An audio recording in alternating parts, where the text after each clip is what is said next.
yà tó dé bó ṣe ń lọ last man standing owó tó bá ń gbọ́ àwọn machine àwọn engine gangan lélẹ̀ tó ń dún lára kó wé this is my lovely brother all the way from UK to United States of America in fact inú àwọn tọ́lọ́hún ń lò láti nífẹ̀ẹ́ ọkàn lọ́mọ tọkàntọkàn wọ́n pọ̀ o ṣùgbọ́n this is one of my best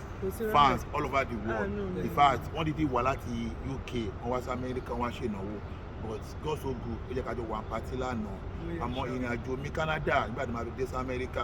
ọmọ pàtí ti lọ sí ND ṣùgbọ́n at the same time aláti ríra léèní in fact ó dá kí wọ́n máa ṣe dáadáa o it's good to be good it's good to be good because oore ló pé ìkà ò pé in fact my brother I really appreciate you thank you very much thank you very much thank you very much ẹ dáàdi wa thank you very much. ẹ má jẹ́ kí mọ́tò yìí dé Nàìjíríà. àwọn èèyàn SOS ní kó tọ́nu àwọn mága tó sanwó lélẹ̀ nínú àwọn mága tó sanwó tẹ́lẹ̀ lélẹ̀. wọ́n ti ní kó yanjú ẹ̀. ẹ lọ yanjú ẹ̀ bẹ́ẹ̀. ẹni sùúrù ẹsìkìlẹ̀ máa ń pè náà. COS. Sunday Igboho àbí CSI. kí ló ń pè? CSI. èmi ẹ̀ pé CSO lẹ́ ń pè ní. a máa yanjú ẹ̀. ok mo ti rìkọ́dù ẹ̀. Yorùbá ní gbogbo wa. Yorùbá ní gbogbo wa. bí Yorùbá ó ṣe wàhálà ṣe rí ẹjọ́ tó tọrọ fún yín ọmọ Yorùbá lèmi náà àdẹ̀kùnrin sẹ́ni tó mọ̀ pé Yorùbá ìyà ń jẹ wá ṣùgbọ́n ohun tó yẹ ká ṣe ni pé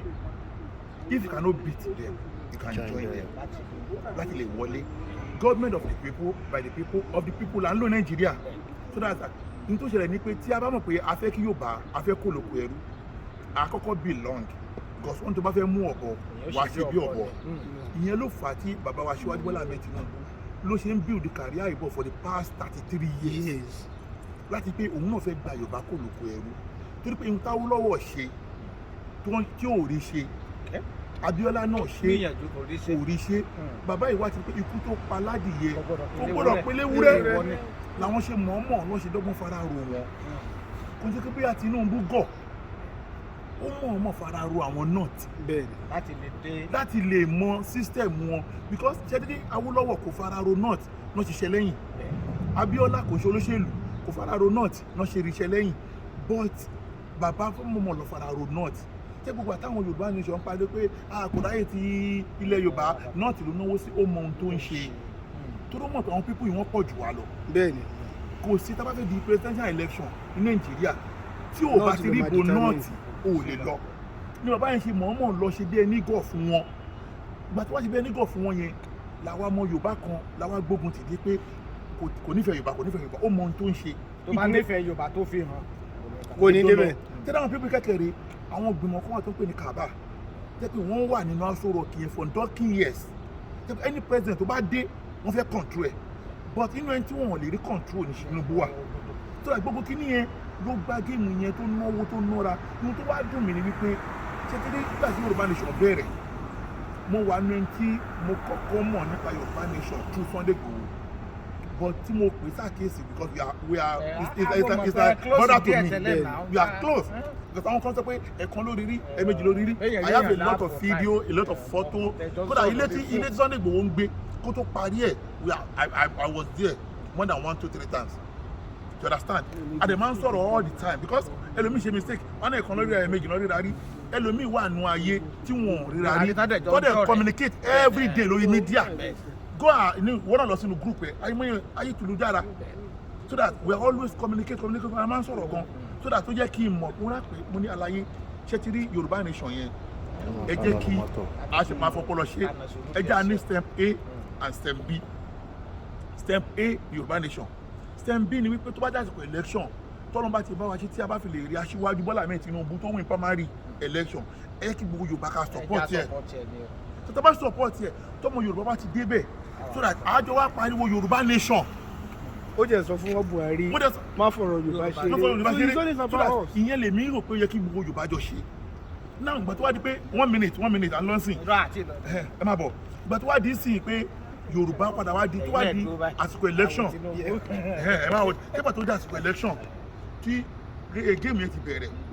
ohun tí mo lérò kó yẹ kí gbogbo Yorùbá nation ṣe bá pé lóòótọ́ Yorùbá náà ń jà fún tí wọ́n ti self interest èmi dẹ̀ mọ̀ wípé mo mọ ohun tí ó bí Yorùbá nation COS àbí CSI àbí CSI ẹ̀yin lẹ mọ̀ bẹ́ẹ̀ àlàyé làwọn à ń pè àlàyé mi ò ní kọ́ bá ṣe tó dà tó fẹ́ lò mẹ́rin ni pé nígbà tó wá dà sọ yẹn ohun tí mo lérò ni pé ó jẹ́ kí gbogbo wa tápò Yorùbá là ń jà fún ó jẹ́ ká support ọmọ Yorùbá ẹ wo àwọn Yíbò ẹ wo bó ṣe nípa Biafra tó ẹ wo bó ṣe dúró ti Peter Obi ẹ wo àwọn Haúsá ẹ wo bó ṣe dúró ti Àtíkù bẹ́ẹ̀ ni tí wọ́n yẹ kí bóyá Tinubu ó ti wọnú àwọn Haúsá gan Haúsá ò kì í fọ ọmọ ìyá wọn ṣeré but ọlá wípé Tinubu wá gbá géèmù fún wọn ó lọ mú Shettima láàrin wọn tẹ́tí ó jẹ́ kí Tinubu lọ mú Christian as a vice but tó bá lo Christian àdé àṣìwì but Haúsá bó ṣe wà yẹn Haúsá ò kì í fi àwọn ṣeré Shettima wà lára ohun tí ó jẹ́ kí Tinubu tún rọ́wọ́ mú ní north understand wọn kí wọ́n fẹ́ lò bẹ́ẹ̀ ni pé àwa Yorùbá jẹ́ ká wá support ọmọ ìyá wa àwa support ẹ̀ ó wà lára ohun tó affect wa ní Èkó Ọlọ́run ló yọ wá àwọn àbágbèkó mọ́ wa lọ́wọ́. I live Lagos State when I was in Lagos then àwọn Yorùbá ò jáde so that ọ̀pọ̀lọpọ̀ àwọn Yorùbá ló yẹ pé wọn ò ní voters card due to pé ariwo tí ẹ̀yin Yorùbá nation ń pa ibi kò ní sí ìdìbò kò yẹ kí ọmọ Yorùbá lọ gba voters card. àwọn youth yẹn ò jáde. wọn jáde ṣé pé ọmọ youth ẹgbẹ́ wọn ṣe é jáde ṣé pé last 4 years wọ́n ṣe é pé 18 years gbogbo wọn yóò gba voters card. ẹ lọ wo di station ẹ lọ wo di comment ẹ rí pé àwọn ọmọ kékeré lè máa bá lórí bad comment because wọn ò mọ ihun tó ń bọ̀ tẹ́lẹ̀ Nàìjíríà ariwo social media tó ń gbọ́n sìn àwọn fi ń react lókè tí bá ti ọmọ kékeré kan tó bá comment orí post mi tí wọ́n lọ bá ọmọ kékeré ni màá block ẹ̀ kó má rí mọ́ láéláé because mo rí pé ọpọlọ ò lè gbé ohun tá à ń sọ ìwọ tó ṣẹ̀ṣẹ̀ dé ni but ẹni tó bá ti dàgbà wáyé tó ní experience ọpọlọ ẹ máa mú ohun tá à ń sọ so that to cut the story short say I love CSO and CSI so that I love CSI. kí la lè ṣe gbà tọrọ wà rí báyìí kí la lè ṣe àfẹjà. ṣé ti rí ohun tá a lè ṣe ni pé ẹ̀yìn mo ti rí ọ̀pọ̀lọpọ̀ fíìtà ọ̀nà ti ṣe